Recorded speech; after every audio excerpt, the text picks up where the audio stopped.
Katsina police neutralize 2 kidnappers, rescues victims.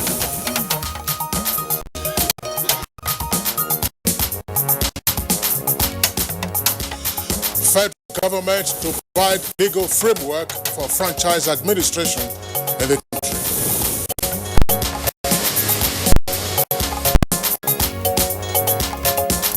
Northeast Development Commission commences post-crisis management of insurgency in the Northeast.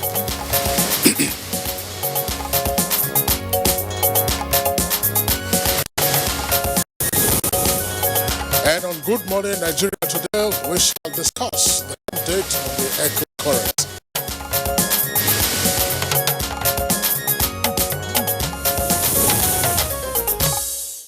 Now, let's begin by updating you on the developments so far on the echo currency saga. As you may be aware by now, Nigeria, ministers of finance and governors of Central Bank of the West African Monetary Zone, WAMS, have unequivocally rejected the adoption of the echo currency by the Francophone West African member countries. Well, Rhoda, as you indicated, the members of the West African Monetary Zone rejected the unilateral decision by the chairman of the West African Economic and Monetary Union, that's Alassane Ouattara, and this rejection was at an extraordinary meeting that took place last week in Abuja. And just to add that a decision by the French-speaking West African countries has been backed by France ahead of the formal adoption of ECO as a common currency for all ECOWAS member states. The communique issued at the end of the meeting states in quotes, WAMS Convergence Council wishes to emphasize that this action is not in line with the decision of the Authority of Heads of State and Government of ECOWAS for the adoption of the ECO as the name of an independent ECOWAS single currency. Now, WAMS also calls on all member countries, that's the self ECOWAS, to adhere to decisions of the institution on the implementation of the revised roadmap of the ECOWAS single currency program. It also recommends that an extraordinary summit of heads of state and governments of the region be convened to further discuss the development. And if you recall, in our earlier conversations on this topic, guests identified 3 trajectories in which the issue can be analyzed. Specifically, Professor Kenife traced the origin back to the 1940s when Francophone West African countries aligned their currency with that of France, being their colonial powers.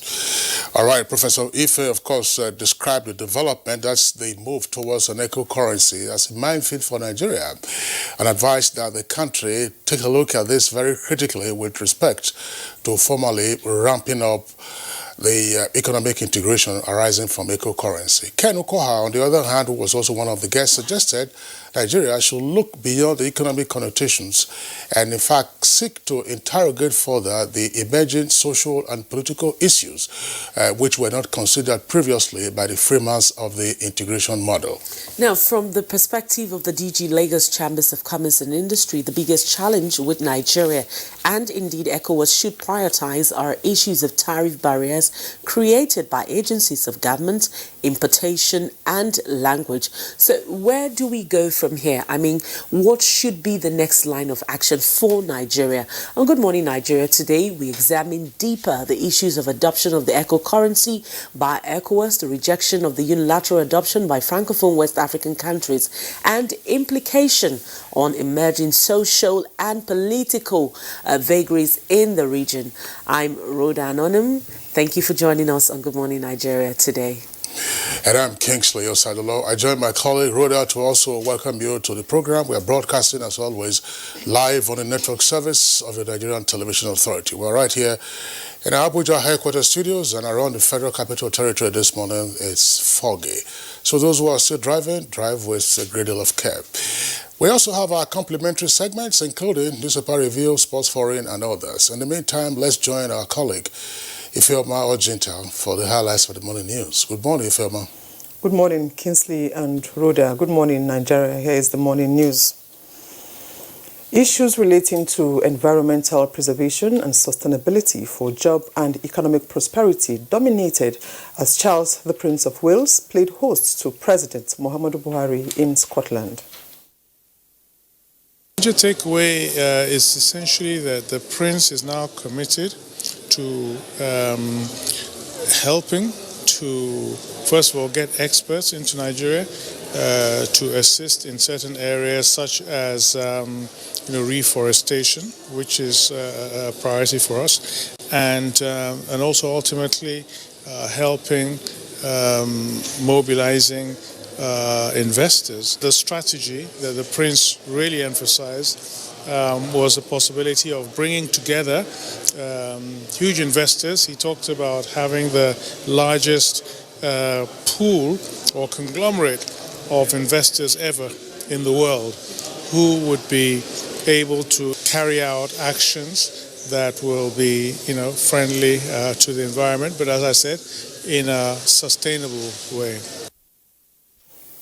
President Muhammadu Buhari is committed to his promise that no part of the country will be allowed to suffer under his administration by ensuring that all nooks and crannies of the land enjoys dividends of democracy. Minister of Niger Delta, Senator Godswill Akpabio, made this known during the inauguration and handing over ceremony of Udu Etong Ibiaku Uruan erosion control work. Before now, we had a very terrible experience. Terrible in the sense that the movement of people from Duetongo to Ibiapuran down to E2 was very impossible. The whole of this area was totally inaccessible. I really appreciate the effort of Mr. President for having deemed it fit to recognize this community with this laudable project. Let me underscore the present administration's determination to continue with the implementation of all genuine government policies and all genuine agreements and contracts at both national and international levels in this next level of governance. That I will take through the hill, through that bad portion, through the bush track, and come up here, because these are the people that President Buhari and I protect. It doesn't matter whether their road is good or not. The federal government is to work out modalities to set up and strengthen the legal basis for the franchise administration being administered by the National Office for Technology Acquisition and Promotion.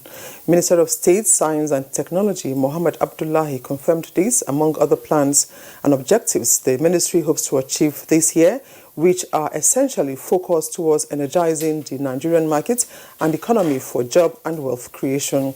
He said most franchise that are Nigeria comes with a lot of baggage and therefore needs proper regulation. We want to strengthen that legal framework for franchise in terms of regulation so that every other franchise that will come to Nigeria must be able to adapt, to local content, in such a manner that it will comply with the Executive Order number 5.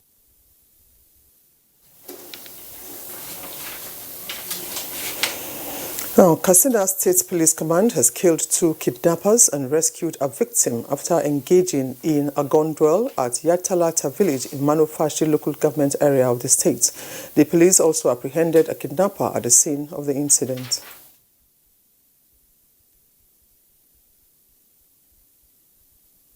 We are determined, more than ever before, to deal decisively with any individual or group of individual criminals who may decide to contemplate testing the will of His Excellency, the Executive Governor of Katsina State, who was magnanimous enough to call for change of attitude by all criminals. Any violation of the Riot Act will be severely dealt with. Meanwhile, the post-crisis management of Boko Haram insurgency by the federal government is the right step in the right direction in the fight against insurgency. This is the impression of the Northeast Development Commission on a visit to the de-radicalization, reorientation and reintegration camp in Malam Sidi, Gobe State. An outfit, we have also been engaging in outreach, free medical outreach, and other civil-military relationship to foster this cordial relationship that we are having with the people of Gombe. 10 kVA electric generator for camp cleaning and release of funds for running and maintenance of electric power generators, constant purchase of BMS or HU. purchase of motorized chair and limbs for physically challenged clients. The Ministry of Science and Technology and the University of Dundee, Scotland, are to develop a technical committee to focus on the study of nanotechnology, biotechnology, forensics, and information communication technology for mutual benefits. Minister of State for Science and Technology Abdullahi Mohammed said this when he received the Associate Dean of the University, Professor Peter McLeary, and the Nigerian chapter of the university's Alumni Association in his office. The minister commended the university for being a top destination of study for Nigerian students from the undergraduate to doctorate levels, adding that the ministry will tap into the university's well of knowledge because science, technology, and innovation are the key to the future. We are particularly interested in biotechnology, forensics, ICT. We will be in close contact with your alumni so that we can raise a small technical committee. The Minister of Information and Culture, Lai Mohammed, is one of the recipients of awards presented to individuals who have positively impacted on the lives of the Nigerian public. The award was given at the 2020 valedictory ceremony of graduating law students of Igbinedion University, Okada, Edo State. Your first job may not be your career. Most of you will start jobs, but change them at least once, maybe twice, or even more. Stand firm for the truth always. And you now have the opportunity to become leaders. I like the Lai Mohammed. It's service to the country, service to humanity. You can see the dedication, the seriousness, the discipline, and the humility that he carries out his assignment. And I believe that his training as a lawyer is, to a large extent, has contributed to the success of his career today. And the Minister of Education, Adamu, has directed the Governing Council of the Ahmadu Bello University, Zaria, and the Selection Board to proceed with all processes required for the appointment of a new Vice-Chancellor for the institution. The ministry were responding to a request by the Vice-Chancellor of the university for the intervention of the Obi of Onitsha in the disagreement over the selection process, said the selection process should proceed as scheduled in accordance with approved guidelines, having established that the process and procedures adopted in the ongoing selection exercise are constant with the approved guidelines and the University Act. The minister said proceedings should be continued to a logical conclusion. And that concludes the news highlights for now. Kingsley and Rhoda will be back to continue Good Morning Nigeria after this break. 20 years of travel and counting. 20 years of promoting tourism in Africa and diaspora. Over 3 million kilometers traveled. Over 30 African countries visited. Explored the diaspora in 4 continents. Connected over 100,000 happy tourists to Africa. Reached over 50 million homes. Igniting smiles across Africa and beyond. As Goge Africa turns 20, we thank you and invite you to join us in the quest for 20 must-visit destinations in partnerships with the largest TV network in Africa, the NTA, Ministry of Information and Culture, Ministry of Transportation, Studio 24, Delta Airline, Toll Brokers International. You too can still be a partner. Call the numbers on your screen or info@gogeafrica.tv. Goge Africa, celebrating 2 decades of heritage, travel and tourism. Not so fast. Look, I'm tired. I want to check out of this country for greener pastures. Just calm down for a moment. Please sit down. Do you have a job where you're going to? No, but someone is arranging, Listen, Alinko. Checking out of this country without proper planning means one thing. Unimaginable begin. You know, I've been in the diaspora, but legitimately doing great things at home and abroad. As I've been saying, without the proper footing abroad, the risk is not worth it. Listen, Alinko, it's better to be home than be trapped abroad or even end up in prison.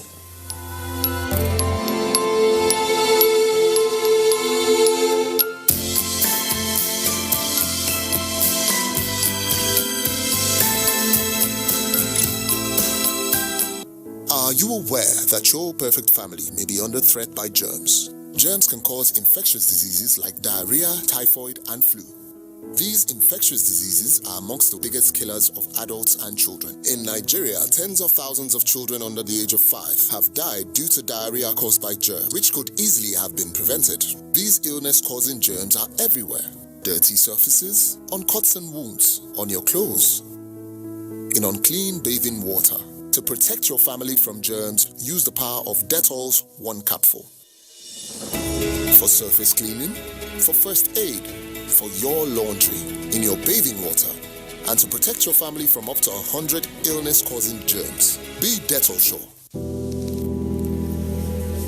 This year, the weather conditions Harmattan in Nigeria is harsh, with temperature dropping very low in some parts of the country.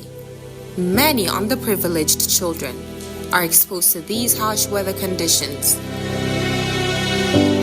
putting them at risk to all sorts of respiratory infections with devastating consequences.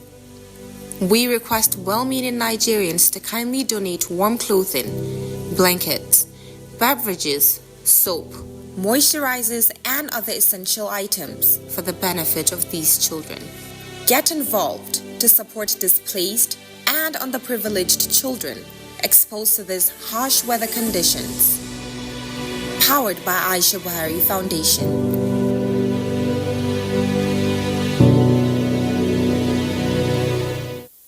I'm Deputy Comptroller of Customs Joseph Atta, the spokesman for the joint security exercise. Over a period of time, either through indifference or deliberate non-compliance to the ECOWAS protocol on transit of goods by our neighbors, the Nigerian Customs Service have been raising this issue.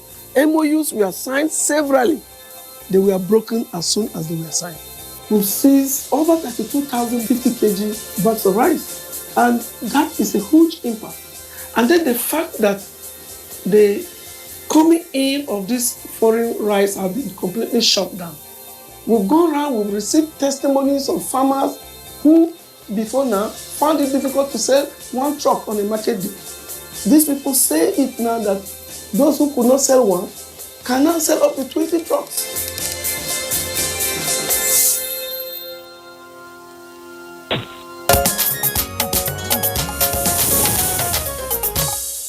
All right, thank you very much for being there. And if you've just joined us, you're watching Good Morning Nigeria. Time now for us to review some of the national dailies.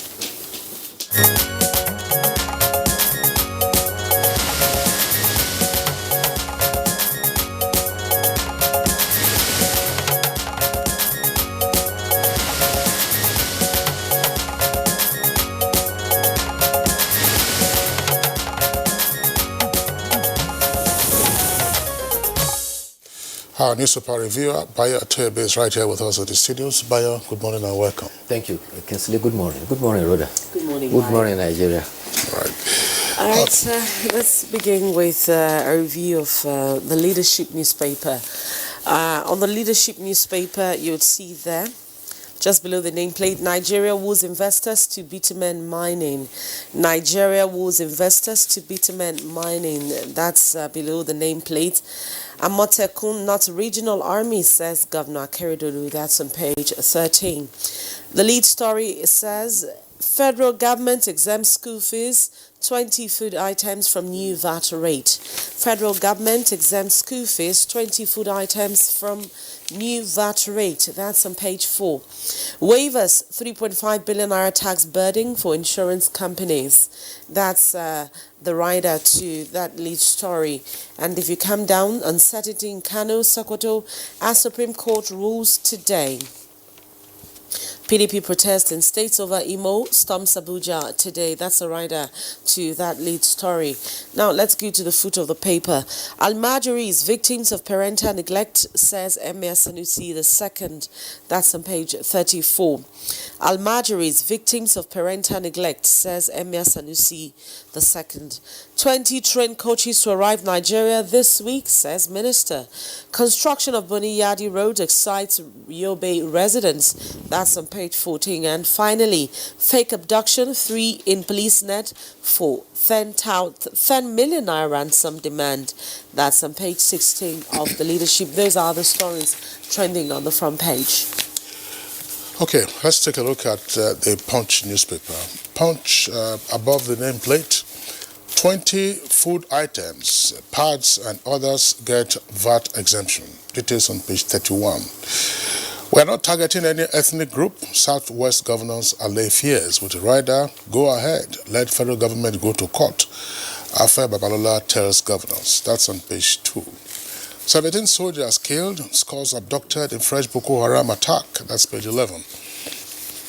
And then 2 earpieces there beside the nameplate. Lear is around Lake Chad, says released Plateau aid worker. And 20 coaches arrive for Lagos, Ibadan, and Abuja, Kaduna train services.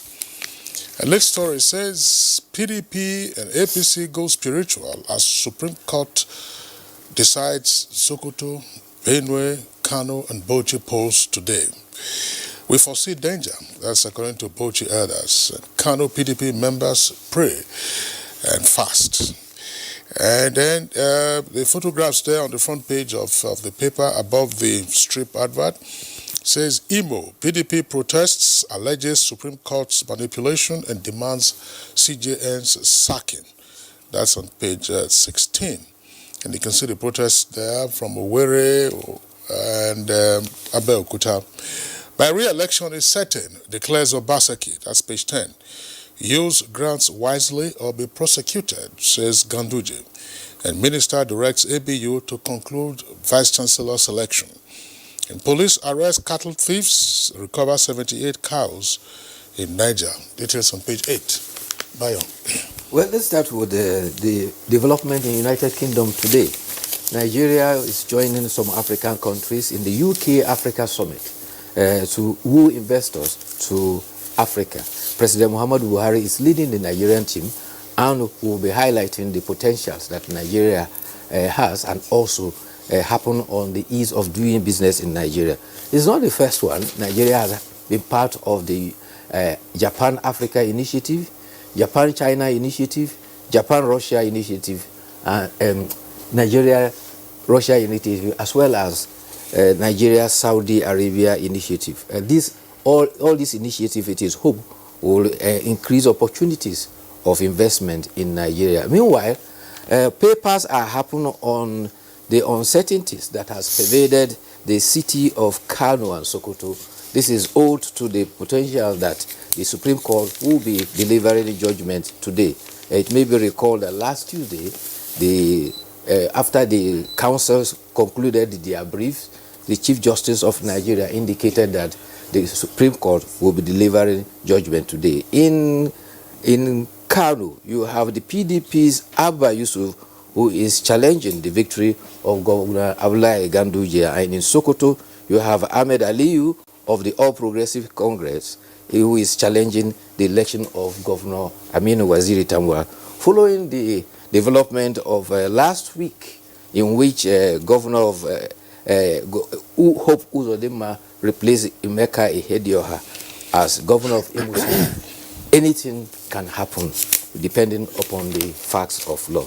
Meanwhile, the People's Democratic Party members in Imo State yesterday held a rally and roamed the streets of Owerri protesting. They were protesting the Supreme Court's judgment which ousted Emeka Ihedioha as governor. Dressed in black and carried several placards, they were urging the Supreme Court to immediately reverse itself by restoring Emeka Ihedioha as their governor. In another development, members of the People's Democratic Party also held an emergency meeting at which they declared that they will resort to public disobedience to ensure that what Kola Ologodia, the National Publicity Secretary, described as their stolen mandate to be restored. The other story of interest is the pronouncement from the Minister of Police Affairs.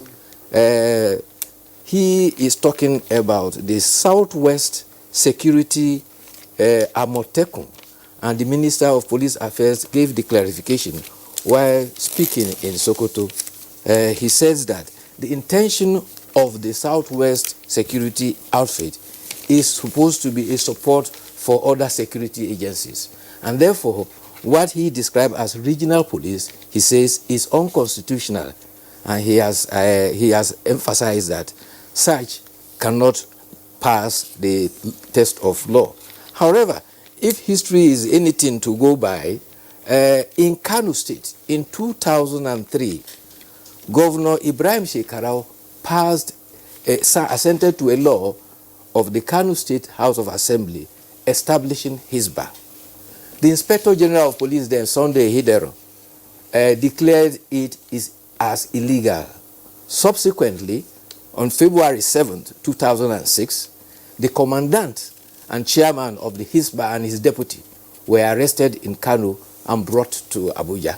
They were detained. Subsequently, the Attorney General of Kano State went to the Supreme Court and the issue were resolved. The essence is this: there could be disputations between the federal and state government about issues, but the best approach, rather than heat up the polity, is to go to the courts and resolve them. All right, Bayo, let's before we take the editorial, there is the issue of the VAT. Yes. And the items that have been exempted from the increment that we know is now 7.5% of the basis of the Finance Act. I was just wondering, because we've had cause to discuss VAT on Good Morning Nigeria. What is our understanding of value-added tax?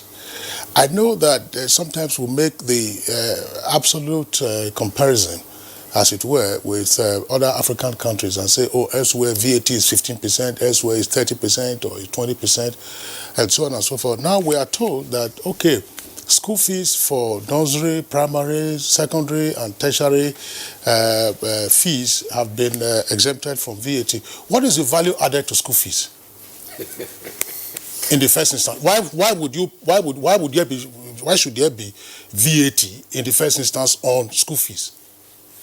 Well, it beats me, my imagination too. But I think the essence is this: the Honourable Minister of Finance, Budget and National Planning has provided a clarification. The intentment is to make sure that people do not mix it up and also exaggerate the areas of enforcement as far as value-added tax is concerned.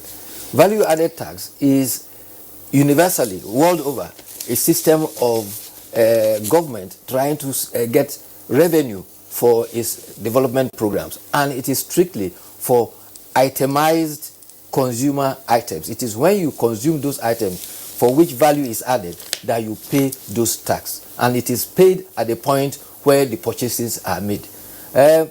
I think the clarification became necessary in the sense that an impression has been created that every other thing is going to be VATed, and that is not correct.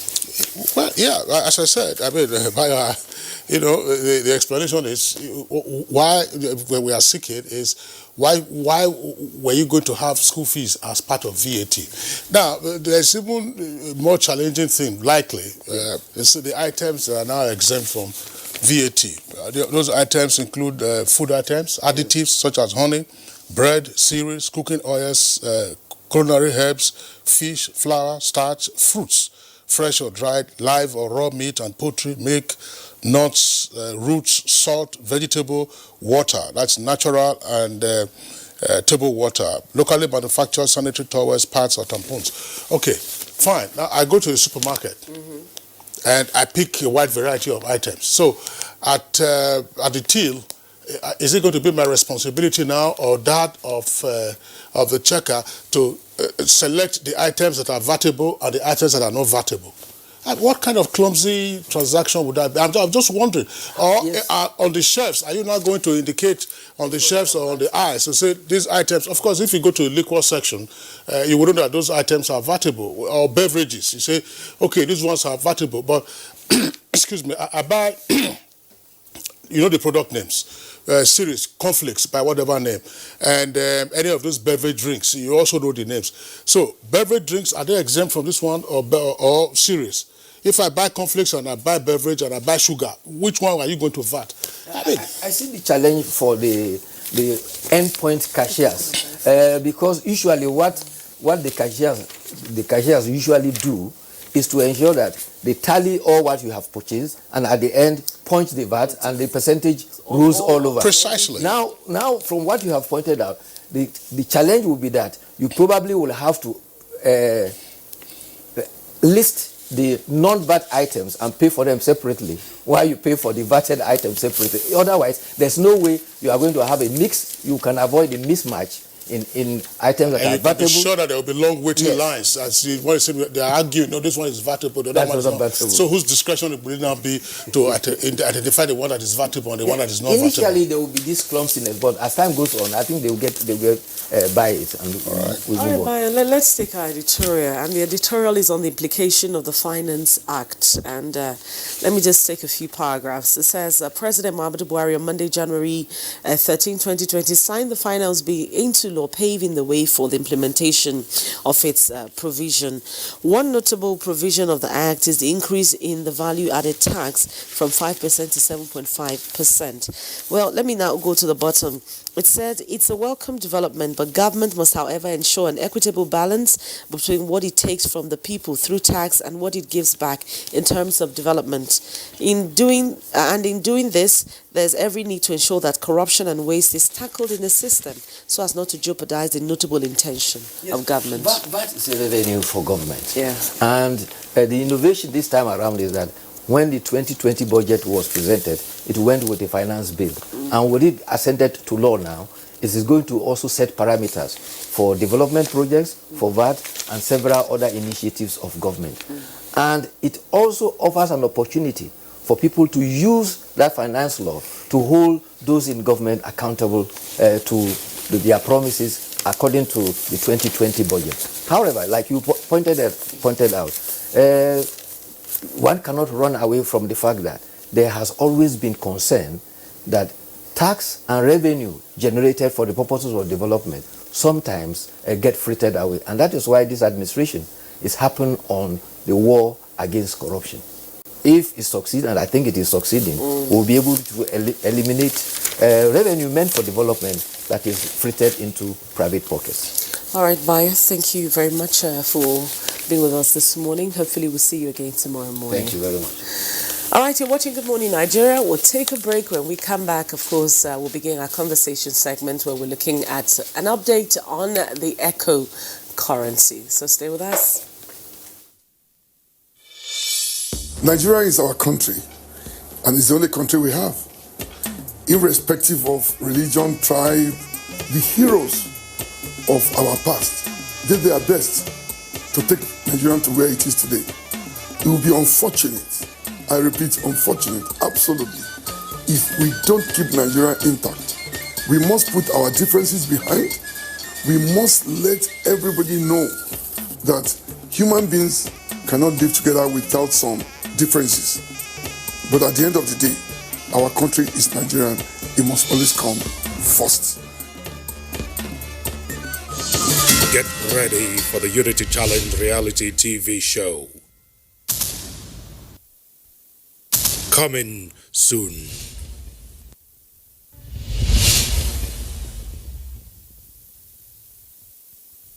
To the outer framers, the hat tippers, the fringe growers, you don't need to hide anymore. Try Dettol Even Tone.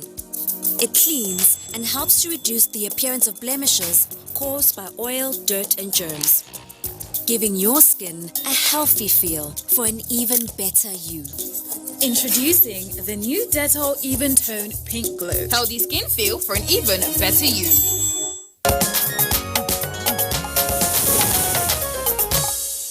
All right, welcome back, and you're still watching Good Morning Nigeria. Just before the break, I indicated that this morning we're looking at an update on the eco currency, just to indicate that this is a topic that we had discussed just about a week or a week plus ago, but then we're giving you an update this morning and we have guests in the house. But now, sometime in December 2019, the media space was greeted with the news of the pronouncement by the 8 member nations of the French-speaking part of ECOWAS on the adoption and subsequent change of their currency name from CFA francs to ECO in 2020. In this background report, Abdusalami Jibril takes a look at the outcome of the extraordinary ECOWAS meeting held in Abuja recently to counter this adoption.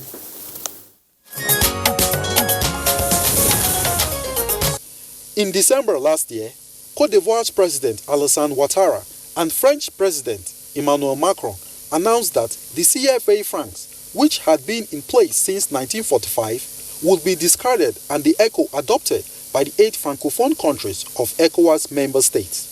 Since then, the announcement has generated discussions in the public space on implications of the decision on the wider ECOWAS single currency. Subsequently, the unilateral decision prompted a meeting of the Ministers of Finance and the governors of the central banks of the West African Monetary Zone in Abuja. Principal decisions reached at the meeting were the rejection of the ECO currency and recommendations for an extraordinary summit of heads of state and government of the West African Monetary Zone member states to be convened soon to discuss the matter and other related issues. WAM's Convergence Council reiterates the importance for all ECOWAS member countries to adhere to the decisions of the ECOWAS authority heads of states and government towards the implementation of the revised roadmap of the ECOWAS single currency program. In retrospect, the adoption of the ECOWAS currency is part of the stages of the integrated process of the ECOWAS states. However, while experts are of the opinion that the adoption of the single currency will promote regional trade and investment, the target launch date for the currency has been postponed several times. On Good Morning Nigeria, guests will examine the wider implication of the move to unilaterally rename the CFA francs and adopt the ECO, while also highlighting significant undertones of this process.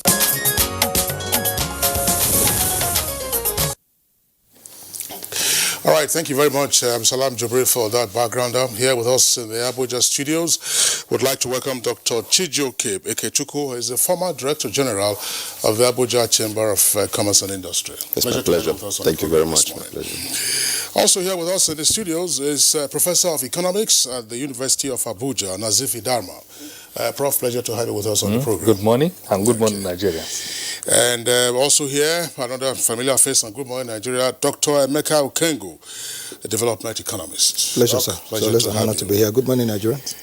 And from our Benin Network studios, we have another regular face on Good Morning Nigeria, another professor of economics, Mike Obadan, who is also a member of the Central Bank of Nigeria Monetary Policy Committee. Prof, pleasure to have you with us on the program.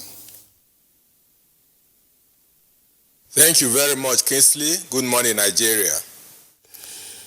All right, so thank you very much, gentlemen, for joining us on the program this morning. Let's begin with Professor Nazifi Darma. Now, Nigeria, Ghana, Gambia, Guinea, Liberia, Sierra Leone, about 6 of them have rejected the adoption of ECO as the proposed currency for Africa. What does this indicate? Well, I think the decision by the English-speaking West African countries to reject this neocolonial imposition in the name of ECO, superheaded by French as part of its continuous hegemony and destabilization of Africa and Nigeria in particular, I think is the right decision and patriotic one for that matter. If you recall back, based on our historical antecedents, in the last 50, 60 years, the French have played a very major devastating role, economically, politically, and socially, to destroy Africa and most African countries that it has contact with. If you look back at what happened during the Civil War, we know the role that French played. And there are incontrovertible evidences and allegations of the role the French is playing in the current Boko Haram struggle. If you look at the documentary played by Al Jazeera, it is titled French-African Connection. There were incontrovertible evidences provided by former agents or secret agents of France about the destabilizing role of France in Africa. So I am never at all surprised by this action. And up till today, nobody in the French government has come out and give a rejoinder about that Al Jazeera documentary. So what has happened with the French, bringing the French-speaking countries and then taking this decision is part of the continuation of the economic war by France against Nigeria. Nigeria is a dominant country in West Africa. That's nothing anybody can do about that. It's a reality. In terms of size, in terms of strength, in terms of the can-do spirit of an average African, you find it in a Nigerian, and the fact that even in the absence of normal informal economic indices, Nigerians are trading all over West and Central Africa. If you go to Idumota market, people take textile materials from Idumota across the West African sub up to Gabon. If you go to Dawano market, it's the biggest grain market in Africa. Grains are loaded from there up to Central African Republic and even Algeria. So the reality is that economic integration in the context of Nigeria spearheading it is injurious to the immediate, medium, and long-term interests of France, and therefore it will do everything to destroy it. Remember, after the attainment of political independence, the French-speaking countries maintain a very good parity and relationship in terms of their financial management with France, to the extent that they keep almost 50% of all their reserves in the Central Bank of France.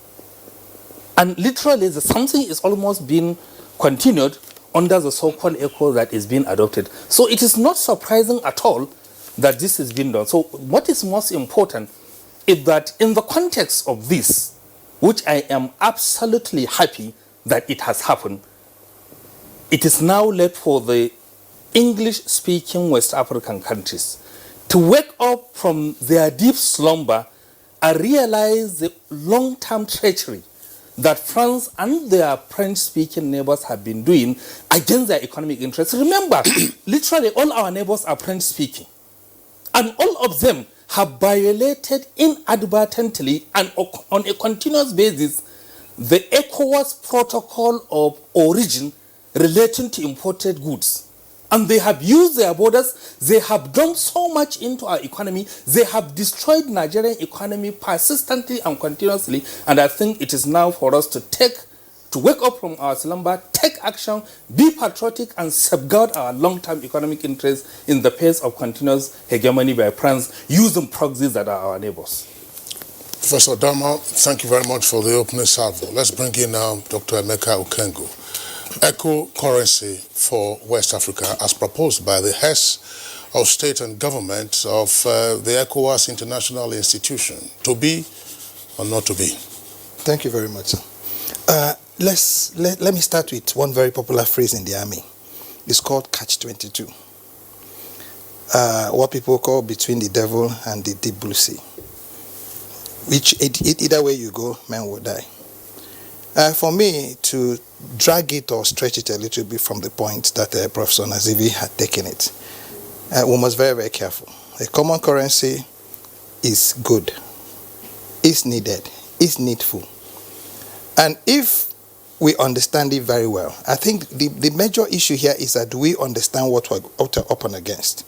Professor Nazivi had brought out clearly that aspect of it that is conspiratorial, where you now have your Seven Sisters, if you may, your 1885 conference, still living, if you may. But I mean, it's an old song. With people like him, being professors of international repute, and we're still talking about not being able to rein in conspiracies, by France, which is not in any better economic situation than we are, is actually a little bit worrisome. But what point am I trying to make?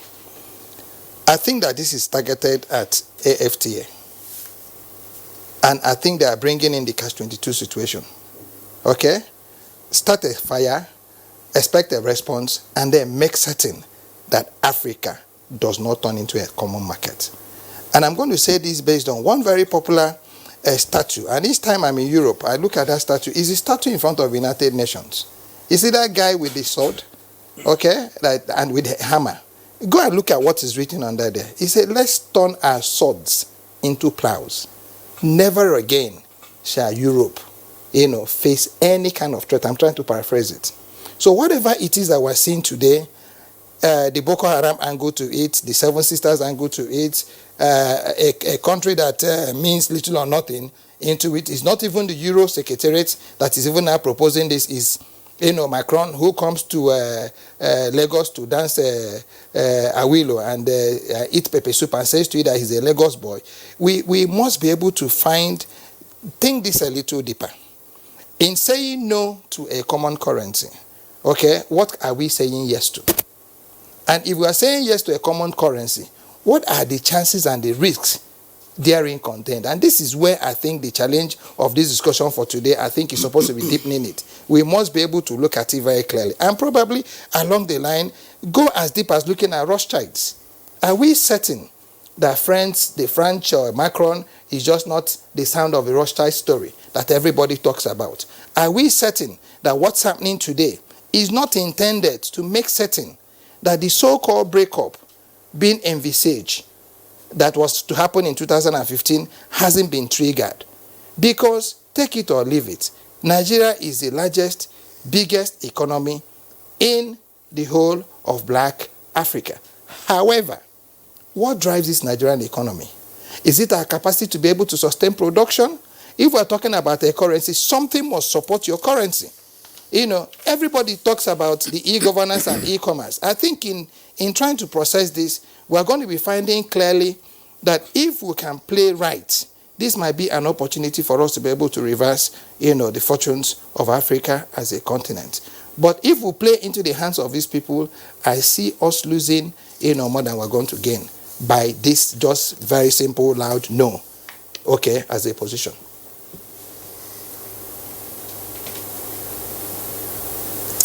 All right, let's go to Benin, where we have Michael Bada. Michael Bada, let's get your take on this.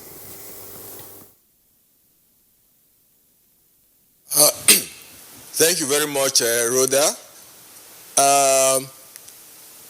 Well, let me say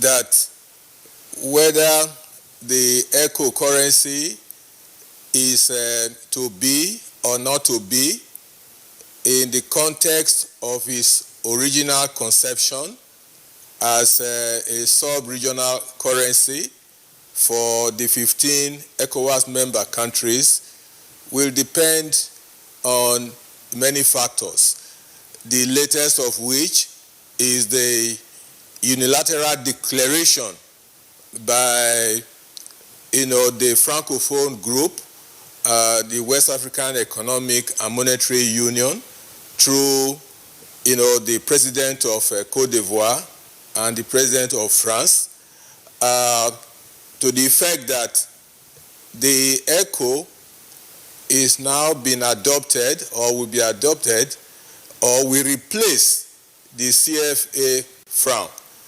And of course, the other factors would also come to play as to whether the member countries are able to comply with the laid down fiscal requirements called the macroeconomic convergence criteria.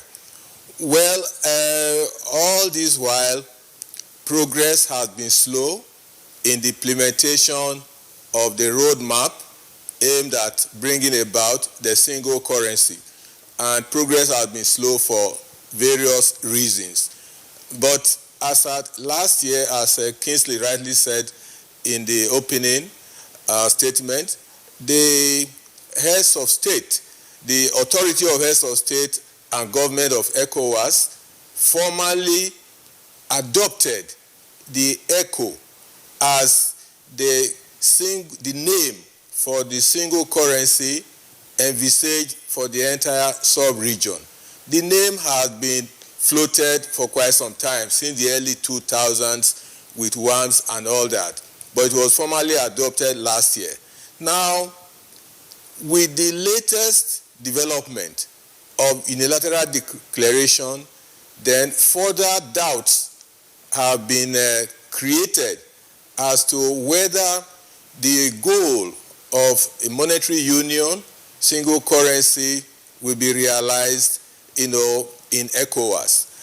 Let me say straight away that the unilateral declaration of ECO as the currency for the Francophone zone, creates many challenges and problems. Ordinarily, with the reforms of the CFA franc listed by the Ivorian president relating to delinking of the CFA from the French franc,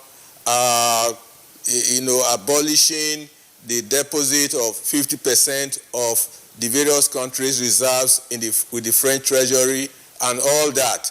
Those reforms ordinarily are commendable. They were reforms that were expected from the group by the whole of ECOWAS over the years, which would eventually lead to a delinking of CFA and the economies of that subgroup from France. But now there is the unilateral declaration, which I consider to be in bad faith, because it appears to be a situation whereby the Francophone group has hijacked the name ECO without consultation in whatever form with the entire body of ECOWAS. For me, it's a kind of coup d'etat, because the 15 member countries had initially agreed that this is the name that will be given the currency, and the group will explore the possibility of actualizing the single currency this year.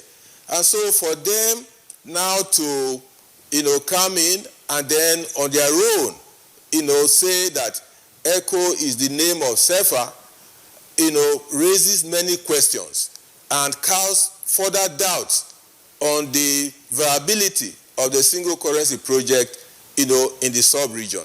Well, let me say that the benefit of doubt at this point in time can be given to that group, to the extent that the authority of heads of state and government can engage them in discussions to actually find out what their intentions are. If it is found that their intentions is to hijack the name and operate on their own without integrating with the West African monetary zone, then certain decisions will have to be taken. One of which will be what will be the fate of ECOWAS as a whole in the medium long term. Because in that case, it means they'll be working as a separate sub-regional monetary union, which they had always been anyway. And WAMS, on the other hand, as the West African monetary zone, may now have to concentrate on actualizing a monetary union for the West African monetary zone. That is to say, for the 6 Anglophone countries, including Guinea. But you see, that in itself will be a divisive approach, so which would have been instigated by the Francophone group. So as at now, there is so much cloud, there is so much uncertainty as to the future of the ECO or even the single currency project as it relates to the entire sub-region. In the next few weeks, months, I believe a series of engagements will have to take place to determine the future of the West African Monetary Integration Project. All right. Thank you very much there, Professor Mike Abadan. We'll return to you in the course of the conversation. Let's come back to Abuja. Dr. Tijoke Ekechukwu, former Director General of the Abuja Chamber of Commerce and Industry. What's your perspective on what's playing out now with regard to ECO? In business, they say there has to be utmost good faith. And the fact, again, that when you come to equity, you must come with clean hands. It was so obvious with what happened with the Francophone countries that there were ulterior motives. Ulterior motives because the heads of government of West African countries have agreed on the convergence criteria to meet. And these criteria were very clear. The criteria were such that only one country, Togo, had met it. The fact that your budget deficit cannot be more than 3%. The fact that your inflation rate cannot be more than 10% on average, and of course in the long run they should be targeting about 5%. The fact that your reserve should be able to fund up to 3 month importations, and many more. And of course the debt to revenue ratio.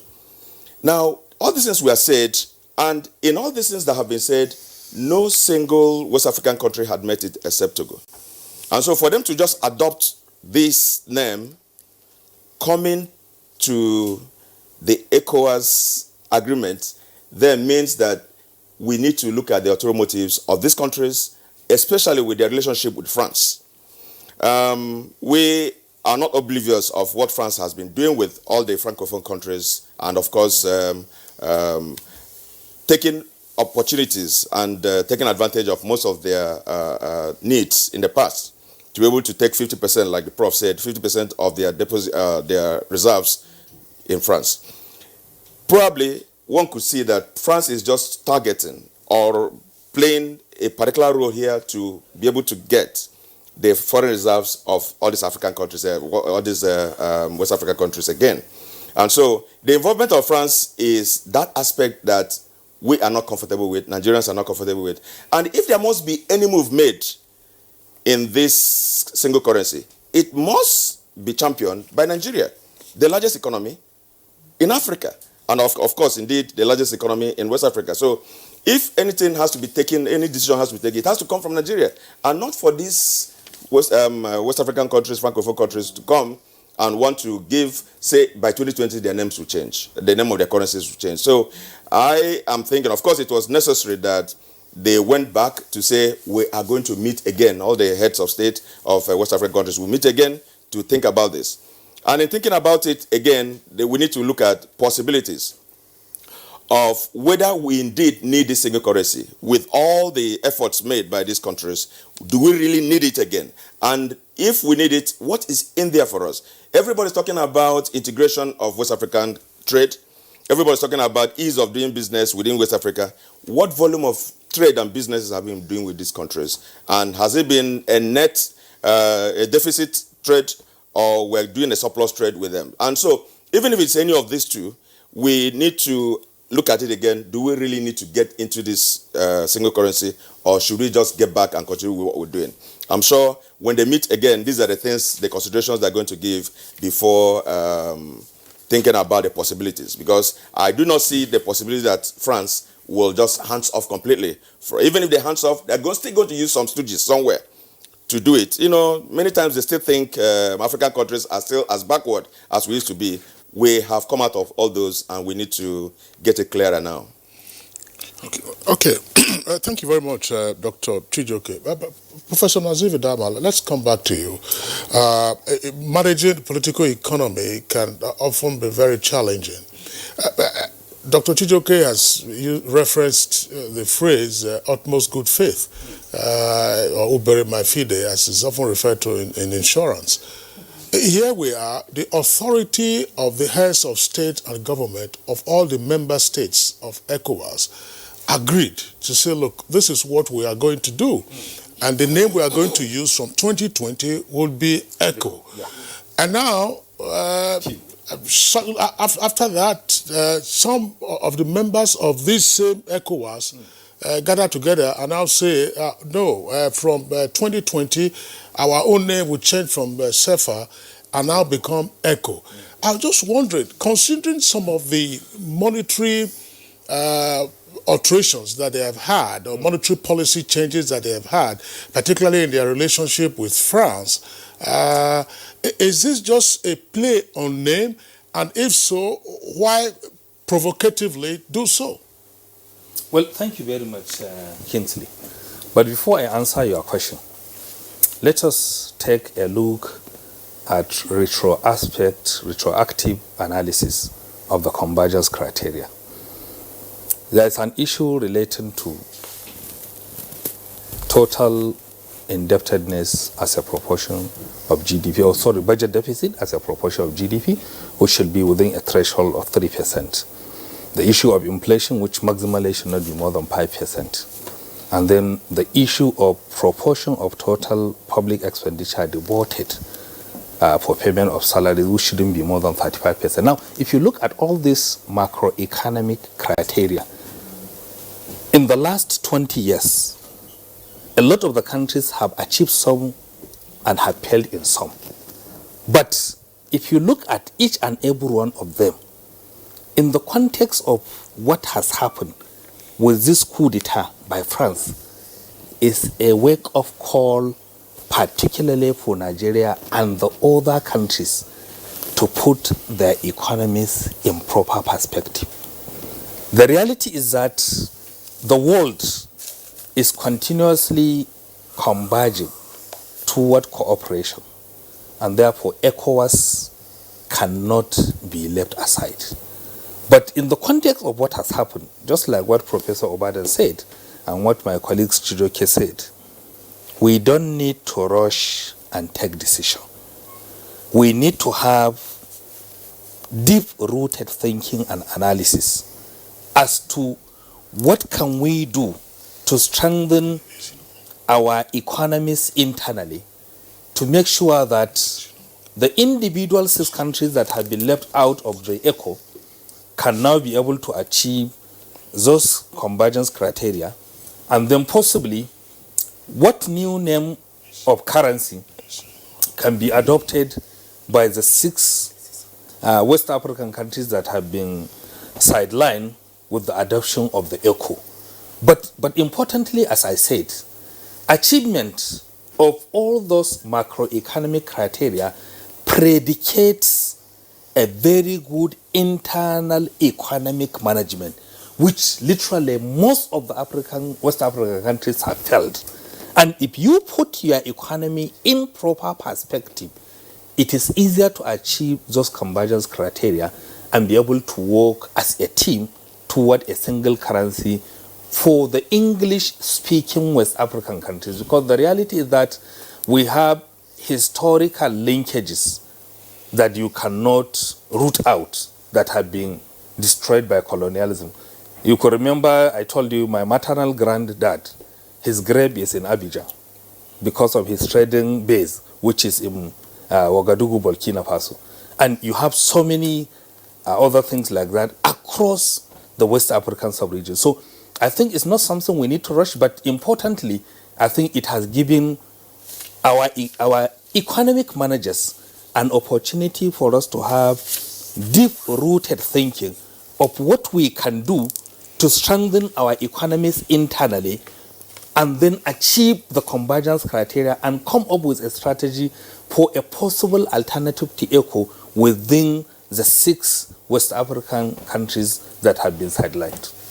All right, thank you very much, Professor Nazifi. Dr. Emeka Okengwu, I want you to speak more on the thoughts that you first raised as to, us not just saying no to this, but, critically taking a look at it as to something we might need or something, looking at the positive aspects of it rather than just saying no to it. Thank you. Thank you very much, Rhoda. I also want to ask a very rhetorical question. Who determined the convergence of 1 points? On whose plate are we running? Okay? And these countries, so-called West African countries that we're all now, trying to carry along, which of them has, any economic output bigger than the least state in Nigeria? Some of them are even poorer than our poorest states here. So in trying to think this thing, we must think it through. And what is this all about? This is all about trade. And what is trade all about? Trade is all about production. Okay? And that is where every other thing begins to happen. Now, what are we bringing to the table? When we have this common currency, what are we going to be trading with the currency? This is the point I'm trying to get everybody to, also look at. It's one thing for all of us to come and take a common currency, answer one common name, Naira, Echo, Sefa. What is the value vis-a-vis what you're bringing to the table? And every other thing that, determines that your convergence point are things that are within, outside your control. The trade we're talking about is outside our control. And this is why it becomes very easy, for us to be able to have these guys push everything they want to push, through our borders. Are you trying to get my point? So I think what is important for us here is to be able to, first and foremost, develop a proper production process that can be able to tie us together as a people. Okay? Prof has said he has relations all the way to Guadeloupe. And that's the truth. We are linked. Every border you have in Africa were false borders. Okay, so it is important that we remove those four borders. And the only way we can remove it is not by trading alone. It is by making certain that we produce what we trade. And we hold, there's no economy in Europe, technically, that is not predicated, okay, on Africa, vis-a-vis human capital and natural resources. Not one. So I think the beginning point is not for us to be able to all sit down and decide that it's important to have a common currency, and then when I start, running convergence programs that are not determined by our capacity of production, but are now determined, okay, by what somebody now feels is the rating of what you call your politics of international economic relations. This is where the problem is going to be coming from. And like I said before, we are looking at two things here, and we must be able to think it a little bit more deeply. This crisis that is brewing now is not going to go away in a very long time. We have also broken into the Francophone and Anglophone. Could this be the intention of just triggering that small conversation between a French president and an African president of no very mean consequence, if you may ask me, with a lot of due respect? Do you understand what I'm saying? So it's important that in thinking this thing through, what are we going to lose by having an Anglophone common currency? What are we going to gain by having an Anglophone currency that is now going to be trading at no value against the euro? And what will give you that value has to be your capacity to be able to do production that is home-based and homegrown. Okay, Dr. Emeka Okengwu, thanks a lot for your points. But let's further clarify this. When the ministers of finance and the governors of the central bank of the English-speaking West African countries met in Abuja, the decision wasn't to establish an English-speaking ECHO, if you like, or an English ECHO versus the French ECHO. They said, now, look, on the basis of what has happened, if you like now, the unilateral declaration of ECHO as a currency for CFA, that the authority of the heads of state and government of West Africa, of the entire ECOWAS sub-region, should now call for a meeting, because the French-speaking members of ECOWAS would appear to have violated the resolutions arrived at by the authority. The authority is the highest organ ECOWAS. So that's where we are at the moment. I know the point of course, the underlying point you are making is ultimately a very well say, okay, SAFA, you go your way, and then English ECHO, you go your way. But I don't think we are at that point yet. No, you're missing it, Kingsley. Yeah, what's the point? What's important is not where you are. Okay? What's important is, okay, you're meeting to say, okay, let's be able to discuss this. Currencies, okay, are simply what you use as a means of exchange for value. What is a value? So when you finish meeting and saying, okay, fine, this is what we're going to be doing, brother, until we're able to start thinking production, until we're able to start thinking trade, okay, what we've traded are what you call inputs or raw materials. Until you begin to value process those things, you're not going to be getting any value to your currency, no matter what you call it. That's the point I'm trying to make. Okay. So that meeting must be able to also now have conversion points that are homegrown, that are not supposed to be now be trading, based on other people's principles. Somebody says to you, of course, I mean, these people who are telling you, you must have inflation at 5%, have inflation at 49%, have inflation at 79%. So, I mean, how does that begin to make sense to you? Okay, well, we'll come to the issue of, the indices that we need to run a common currency. But one point, again, still on what Dr. Emeka Okengo has said, and sometimes this is a popular point. I don't want to say it's a popular conception. How you will respond to it will be the issue. I'm talking about Dr. Chijoke Ekechukwu, Abuja Chamber of Commerce and Industry. Is it necessarily the case that we don't produce in West Africa? Is it necessarily the case that we don't, say in Nigeria, for instance, we don't produce? Production here referring to goods and services. Because I mean, those who are familiar with the Lagos area, you can see truckloads before the closure of the borders, truckloads of goods produced in Nigeria. You can quarrel about the local content of some of those goods. And before this time, circumstances have changed, but I need to cite this example. When the plastics industry was booming, in and around Lagos, truckloads were every time going. The plastics that were in use in West Africa all came from Nigeria. I don't know whether that's still the case.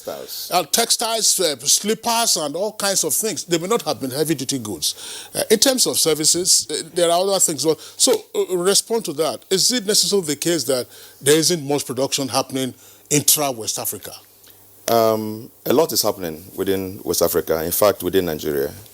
If we're talking about streamlining the Anglophone countries from the Francophone, the purpose and objectives of common currency will be defeated because the common currency expects that we're going to be having an ease of doing business within the West African countries, reducing costs of doing this business and, of course, integrating ourselves without such boundaries and barriers. Now, if we talk about having our own currency, obviously, that will just defeat the aim. We are producing a whole lot. If we may not be producing in form of manufacturing, but a lot of agricultural products are leaving this country to various countries of the world, West Africa and other countries. So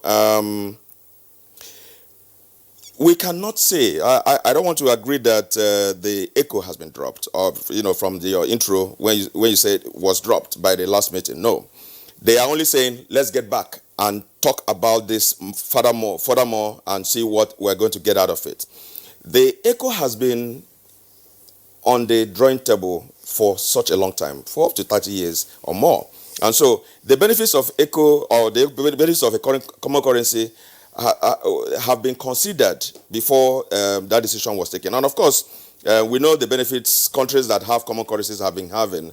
And so that's what we want to have. And I know that once this one succeeds, AU is going to be talking about their own common currency. But having said this, we need to look at it from a position of strength. We need to look at it from a position of strength. We have the strength, and so, like I said before, we need to be determining whatever steps that will be taken because of our size. Size in population, size in economy, and size in manpower and everything. So we're not going to be leaving it to be determined by one foreign currency somewhere that has one ulterior motive they want to achieve. Just like Dr. Meka said, each time I travel to Europe, I usually wonder what is giving these people the kind of money they declare in terms of GDP level and all those. Nothing more but all the things you read that they get from Africa.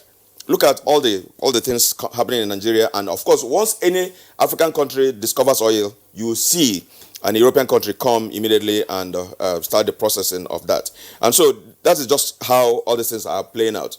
Once we're able to have a common currency, we can have a common front, and we can actually determine certain rates, international currency rates today. So that means we cannot drop the aspect of having a common currency, but of course make sure that we're in control to ensure that we determine the pace and determine all the steps to be taken. The question that Kingsley asked, are we really producing intra-Africa? Yeah, we are producing. That's what I'm saying. We are producing. Apart from the manufacturing we are doing, which obviously is not optimal. Yes. Which obviously is not optimal. But there are a lot of agricultural produce we are getting and sending out of this country. In a common currency, the advantage you get is both for export and for import. So if you think Nigeria is going to be a dumping ground, no. We're also going to be moving a lot of our products seamlessly out of this country to some other African countries that need our products. He mentioned that every day you see a lot of people come to Lagos, buy things and take out of Nigeria, out of Lagos to West African countries. Common currency is also going to aid that, because before you start thinking of exchange rates to do, and exchange rate, you lose some money, you gain some money with the fluctuation in rates, we're going to remove all those. So no doubt it's going to be of advantage to Nigeria and other West African countries. Sorry, I don't want to interject here. Yeah. Let me use Kingsley's example. He talked about plastics. How many people know that the raw material from plastics actually comes from crude oil? And that what we do is that we export crude oil and import resins or polyester. How many people know that 80% of the so-called fabrics that we wear now are made from non-woven, which also come, from byproducts of petroleum? And that everything you're bringing in here as plastic, you actually bring in the products, polyester or polymer, as finished materials, and then it becomes your raw materials. Chijioke is talking about that we're producing. Now, production has to do more with your inputs. Agricultural inputs. What are we producing from agriculture? Name one thing.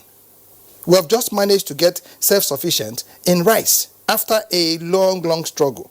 Every other thing we are doing is to just support, some pharmaceutical industry abroad. Every agricultural product that we produce in Nigeria comes as not even raw material, as some component of inputs.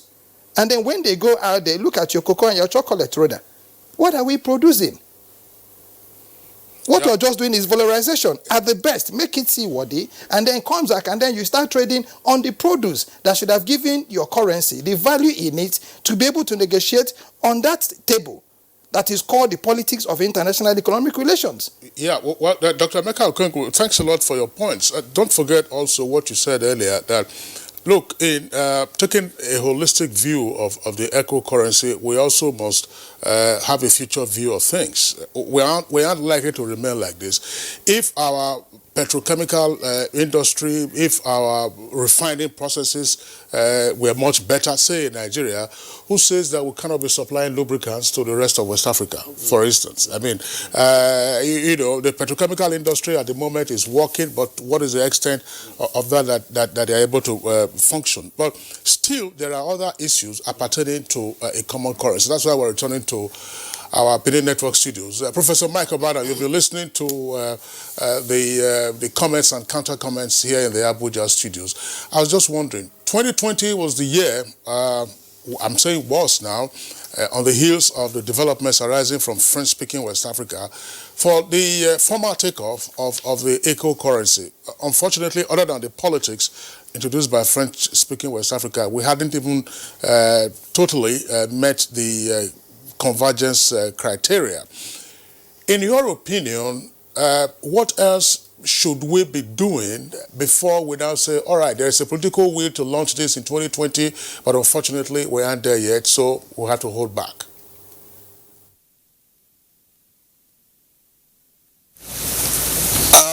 I beg your pardon, Kingsley.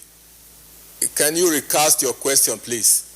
The question is, politics has come in now with the French-speaking West Africa saying they're going to adopt the name ECO. And according to ECOWAS, 15 member countries, ECO was supposed to take off this year. But we do know that not all countries had met the convergence criteria. Now, the heads of state have expressed their political will to see this take off, but it looks potentially economically suicidal to proceed with it. In that case, what would be your suggestion as to what the region would do, in particular for us as a country, Nigeria? Thank you very much. Obviously, the Common Currency Project has had very significant challenges over the years, and it is because of those challenges that progress on the implementation of the roadmap has been relatively slow. What can be observed is that the challenges derive from the problems encountered in most of the member states, other than the lack of political will and commitment by the member states of ECOWAS to the Common Currency Project, or generally the Monetary Cooperation Program. You found a situation whereby, member states had been buffeted by varying economic shocks and, problems which had taken their priorities away from the single currency project. And importantly, perhaps against the backdrop of such significant economic shocks, the majority of them have not been able to meet the macroeconomic convergence criteria on a sustained basis, such that even at some point in time, you have one or two countries meeting the criteria, then perhaps a year or so later, the countries slip off and they cease to meet the criteria again. So sustainability in meeting the criteria has been a major challenge. Yet, the macroeconomic convergence criteria are critical if the single currency objective has to be realized, if a harmonized monetary system has to obtain, in the West African sub-region. Because the macroeconomic convergence criteria, as had been pointed out by the panelists, relate to the budget, the proportion of the budget that can be financed through deficit, that can be deficit. Budget deficit ratio of less than 3%, gross external reserves, which will be more than 3 months import cover, inflation rate, which should be less than 5%. Then you also have the proportion of deficit financing by the central bank of the country. It should not be more than 10% of the previous year's revenue. And then importantly, the issue of public debt. Public debt to GDP ratio should not be more than 70%. And of course, the ECOWAS group expects the nominal exchange rate to be fairly stable, to vary within a particular band. These criteria are very necessary and critical, because if they are not met, then you can find a situation whereby member countries implement inconsistent policies which create problem for monetary and price stability, which is the ultimate goal anyway. If you're having a single currency that is stable, the objective is to ensure that prices are stable, monetary aggregates are stable, and then economic growth and development can take place in a seamless way. And if you then find a situation whereby an undisciplined member, of the group, or some undisciplined members of the group are incurring excessive fiscal deficits, such excessive deficits will become a burden on the rest members, of the union. And because at some point in time, they may have to bail out, the member state. And because of these considerations, basically, member states must meet the macroeconomic convergence conditions to a very reasonable extent for even the single currency project to move forward. And what it then means is that strategies would have to be adopted to enable the member states strengthen their economies in such a way that they are able to meet the macroeconomic convergence criteria. And so in terms of moving forward, there are no two ways about it. Member states must be ready in terms of these criteria. If they are not ready, then definitely the single currency project cannot be realized. What it then means is that, the Francophone, well, incidentally, Kingsley, the Francophone group is already largely integrated monetary-wise. They have a single central bank, which West African Monetary Zone does not have at the moment. They have their single currency. So largely, they are more integrated monetarily than the rest of the region. So going forward, actually, my suggestion would be that there should be engagements.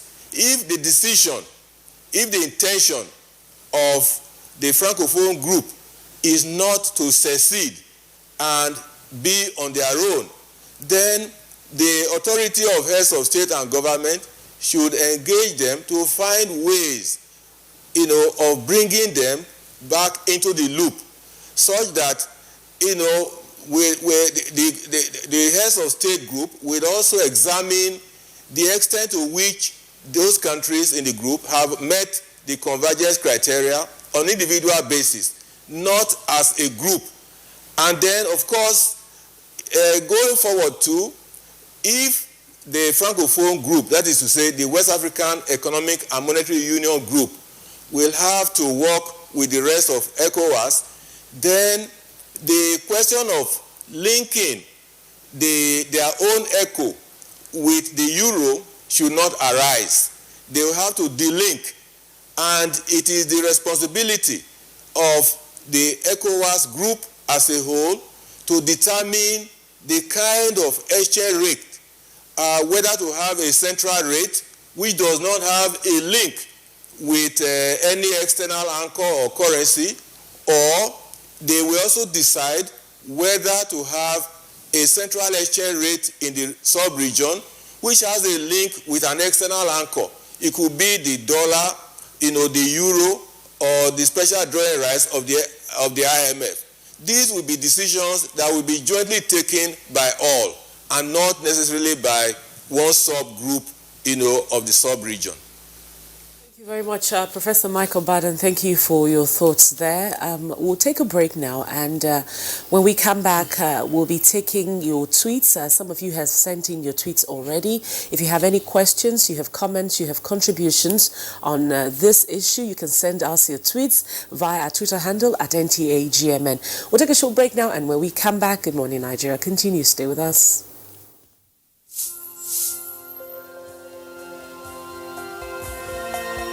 My name's Mr. Muftau Abiodun Balogun.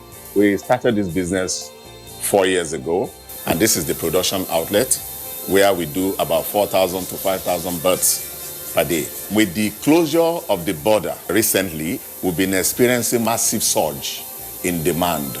Our sales per day now is going to be between 15 to 20,000 birds. We needed to expand all avenues because of the multiplier effect it's creating. And the most interesting thing about this closure is that many of my farmers today are farmers we recruited recently, and they are young graduates. What the government is doing will lead us right. And I can tell you, if the government sustains this thing, sky will not even be our limit.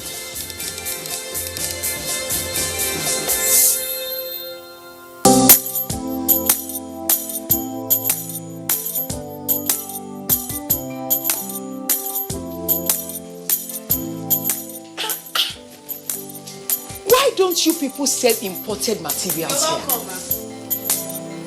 As beautiful as the shop is. Auntie,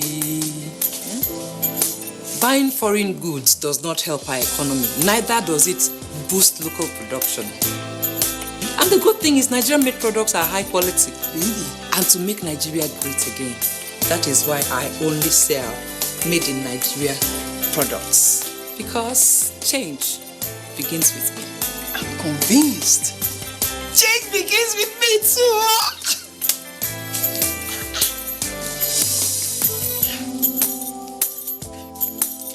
Change begins with me. This message is brought to you by the National Orientation Agency in conjunction with the Federal Ministry of Information and Culture.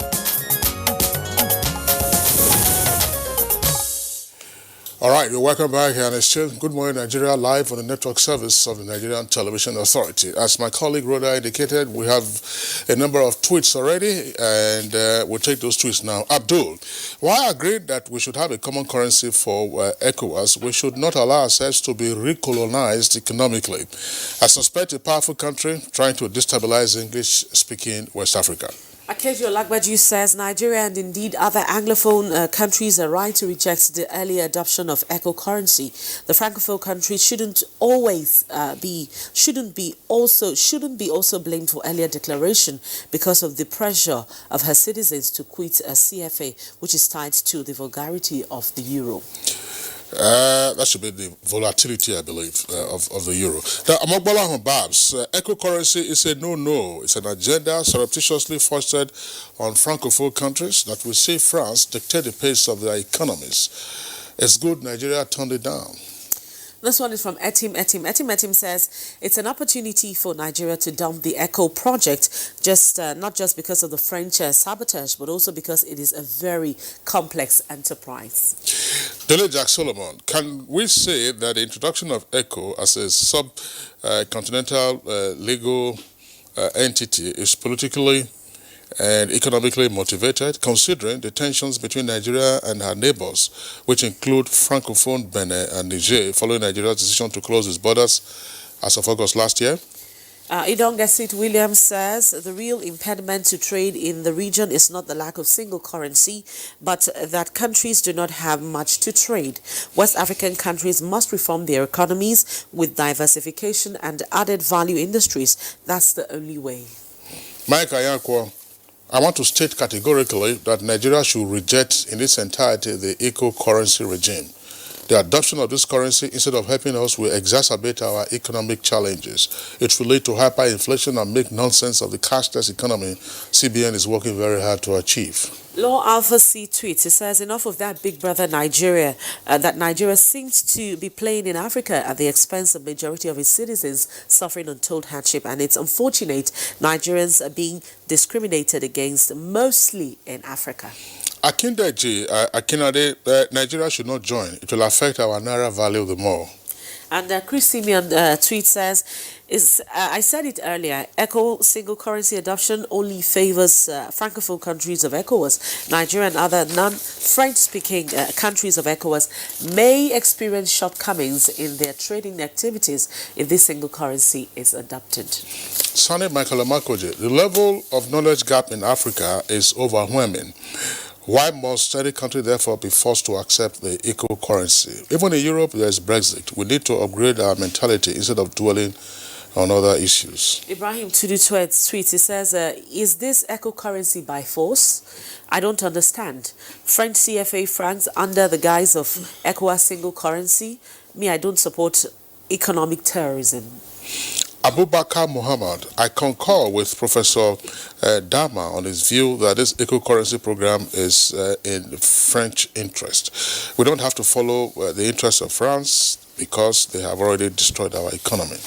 And this final one is from Ibrahim Bello. He says, I must say that the trend in common currency issue must be looked into critically, given the fact that Nigeria, as the giant economy in West Africa, must be duly carried along in all economic ramifications, or otherwise we say no to ECO if it will not advance our economy anyway. Well, those are the tweets that we have now. You can still be a part of this conversation. All you have to do is tweet at us at our Twitter handle at NTA GMN.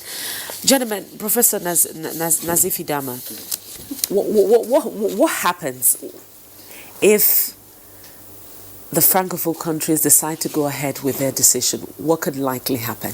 No, let me rephrase your question. What should we do in the context of what has happened? Because a leopard would never change its skin. Right from the formation of ECOWAS, the French-speaking West African countries have been consistent in their attitude of not aligning with Nigeria and English-speaking West African countries. And unfortunately, my thought was that when we are doing, or when we are at the process of the conceiving the ECO, the English-speaking countries should have learned the lessons of over 40 to 50 years treachery of the French-speaking West African countries and come up with a contingency strategy in case of the crystallization of what has been done by the French-speaking West African countries. They didn't see it coming. No. Maybe they were too over-optimistic about the attitude of the French-speaking African countries. But I said, a leopard will never change its skin.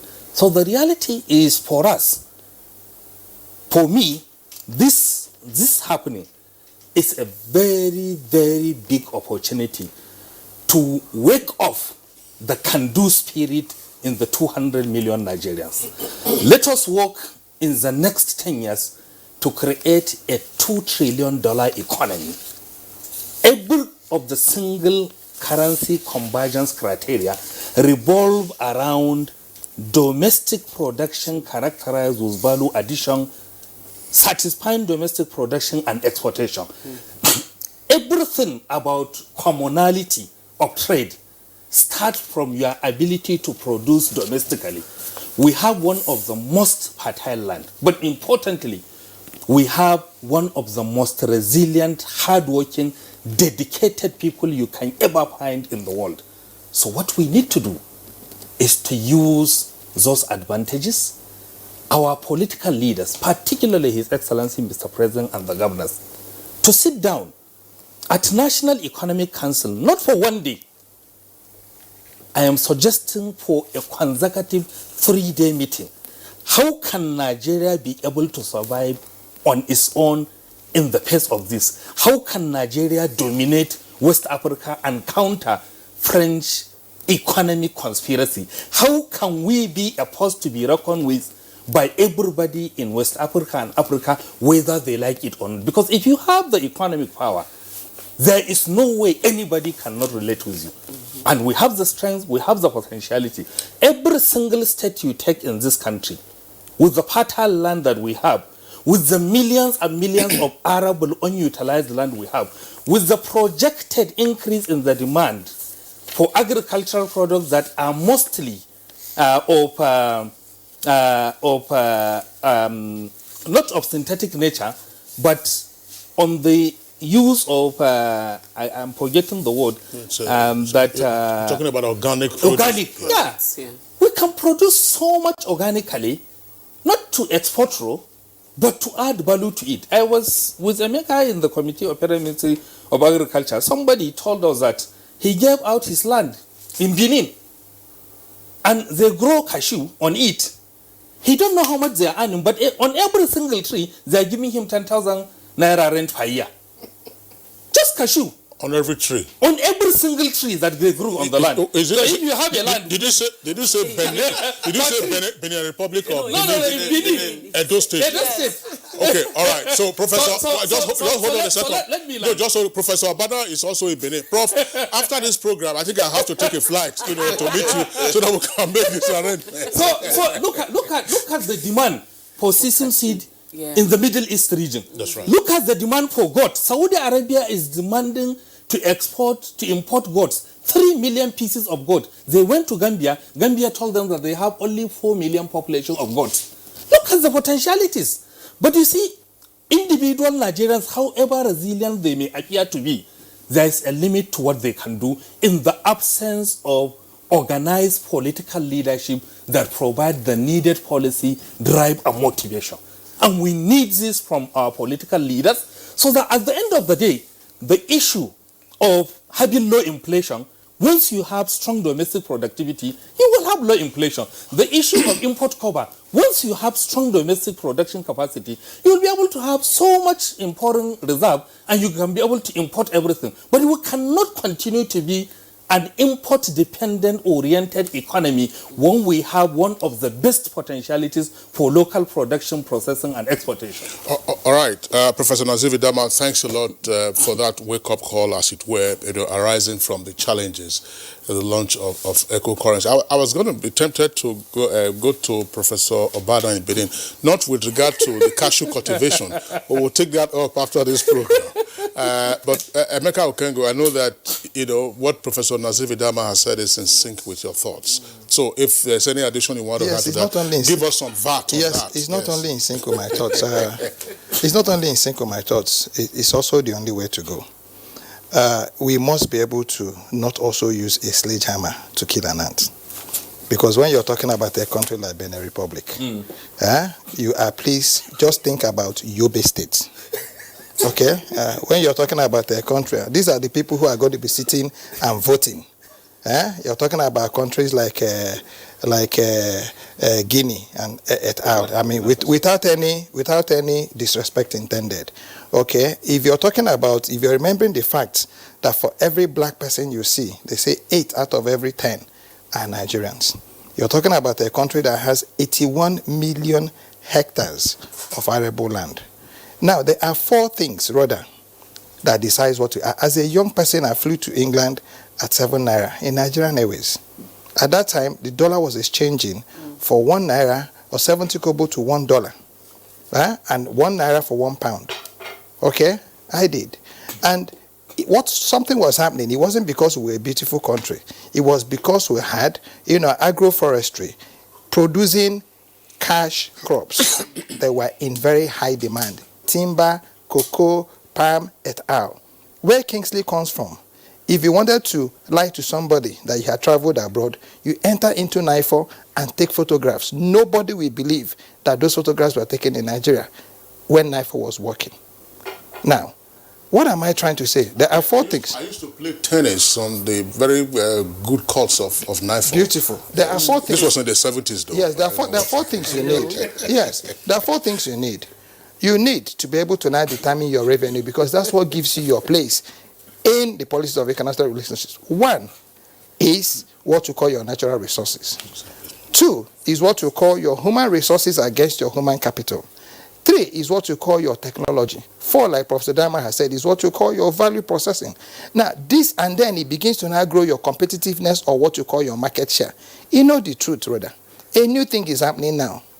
Everybody is talking about e-commerce. Everybody is talking about ICT. Now, do you know what e-commerce is all about? It's all about the ease of moving goods and services. That Oga or Google or whatever it is, or Jumai, is going to be bringing goods to your doorstep, and then you pay with your card. So it's all about goods. That's what gives you value. Prof said we're in a committee together. He didn't tell the whole of the story. Okay? No, it's a story that if you tell. So what's my point? So that I don't take all this whole space. We need our brothers. We need their land. We need to bring them in. We need for them to understand that this is not about them. It's about us. Now, let me tell you one thing Europe will never allow to happen to them again, is for what China or the Asian tigers did to them to happen a second time. That's what caused the subprime. They have not been able to get out of the subprime mortgage crisis. As far as I'm concerned, now, Europe is dancing the day they lose Africa. And that's why I said in the opening, can we please also step aside and see if this is a catch-22 situation that France has brought upon us? Oh, let us use this opportunity and do away with these people. We don't need them. No, we need them. But do you know what it is we need to do? There are two ways we can get about it. Either we do it through hostility. That's what they call hostile takeover. Okay? And then, make certain that you don't become a problem by not eating and then staying awake and trying to steal from me. I'll force you to be able to get good food. What am I talking about? There has to be the recolonization of Africa by Nigeria. If we don't do this and we say let them go, trust me, as far as they have that sovereign national borders, they are going to be opening it and they are going to be a very heavy. If a word was passed, it would have been a lot easier to take. There will be a very heavy security, burden to Africa and to Nigeria. So what are you saying? What I'm saying is that we must, as a country, develop a very conscious and cautious program of, I don't want to use the word colonization because it's a little bit, unkind. But we must be able to make certain that we carry all our brothers along. Okay? If Nigeria has 80% of the population of Africa, Nigeria must be able to control 80% of the trade and services coming out of Africa. If we're able to do that, trust me, France will not need to talk to anybody apart from us. And you know what? Like Idi Amin says, because I'm a great man, they come to kneel before me. Every other country will come to kneel before us because, brother, it is all about revenue. That is what gives your currency what it is. Okay. That's all. All right, Dr. Emeka Okengu, thank you very much. Let's return to Professor Mike Obano in our Benin Network studios. And gentlemen, you will be talking about all of this. I'm sure that experts in international politics will readily recall what happened to Guinea-Conakry with regard to its drive for independence. And much earlier, you also remember what happened to Haiti and why Haiti remains what it is today in the Western Hemisphere. But Professor Mike Obadan, earlier, while you were describing the condition of integration in Francophone West Africa, you did talk about their own central bank. I was just wondering, because part of the institutional arrangements to facilitate a common currency, say ECO, as agreed to by the authority of the heads of state and governments of West Africa, will require you having monetary and physical authorities across the West African sub-region, as it were. Now, 2020, again, is supposed to be the takeoff time. From your experience in monetary policy management, do you think that there is sufficient institutional capacity to drive this monetary integration? Thank you, Kingsley, for the very important question. Yes, I will say partly there are some institutions in place to drive the monetary integration agenda. The roadmap clearly shows a number of institutions that should be in place. As at this point in time, we have the West African Monetary Agency located in Freetown. We have the West African Monetary Institute established in the early 2000s, which has actually been preparing ground, for the various elements of activities for the monetary integration process. That one is on ground. And I think it's also working with some other agencies, to establish a common central bank, for the entire sub-region, which will be responsible for, printing and managing, the common currency, that will be, agreed upon and, used, by the sub-region. It's just that perhaps action is relatively slow on the central bank, issue. But I think, activities, efforts are going on to establish the central bank.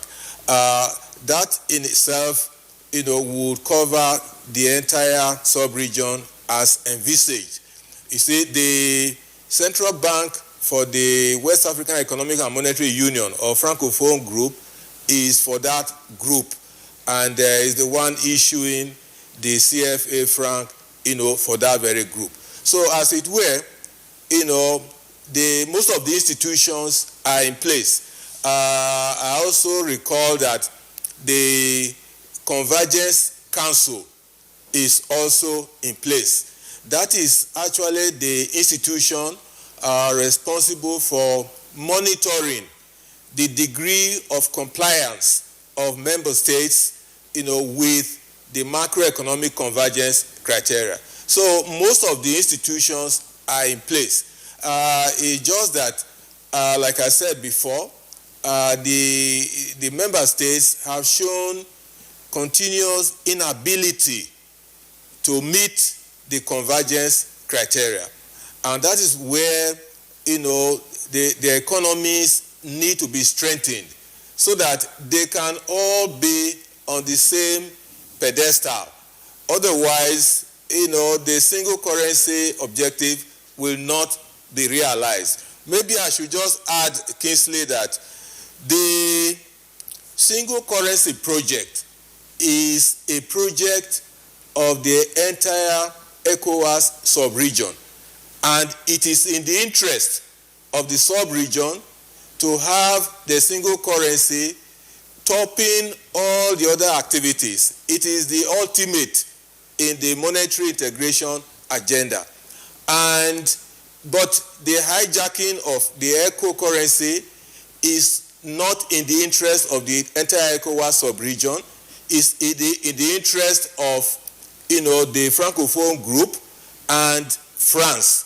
And so efforts will have to be made to bring that group back to sanity, because their action as of now smacks of insincerity, and the trust must have to be rebuilt. So you have to bring them back. But if they show signs that they are not willing, to abide by the rules and the processes of the entire sub-region, then the rest members of the ECOWAS would have to take a decision as to how they move their fortunes, forward.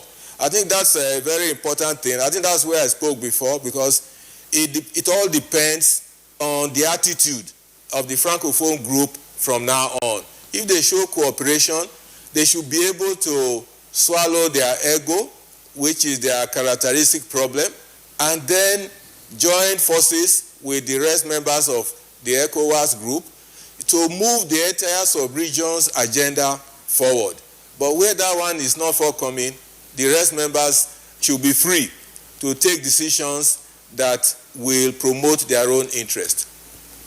All right, thank you very much, Professor Mike Obadan there. I'm afraid, gentlemen, that's where we draw the curtain on this discussion. Yeah, I just want to know that before you thank the guests and sign up, we'd just like to apologize to our viewers. You saw the caption there describing Professor Mike Obadan as a member of the Central Bank of Nigeria Monetary, not Monitoring Policy Committee, MPC, monetary, relating to money. All right.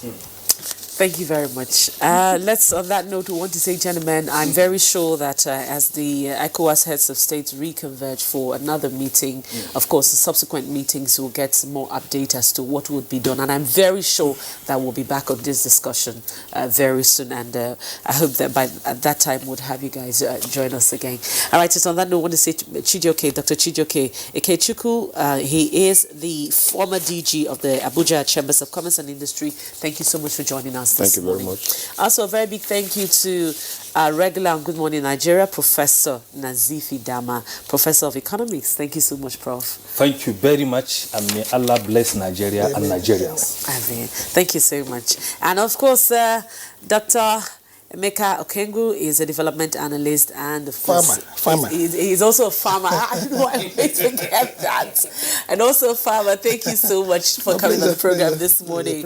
Mike Obada is a member CBN Monetary Policy Committee. Thank you so much, Professor Mike Obada. And once again, thank you for your thoughts and your time on the program this morning. All right, now let's take one of our complimentary segments, and that's the sports.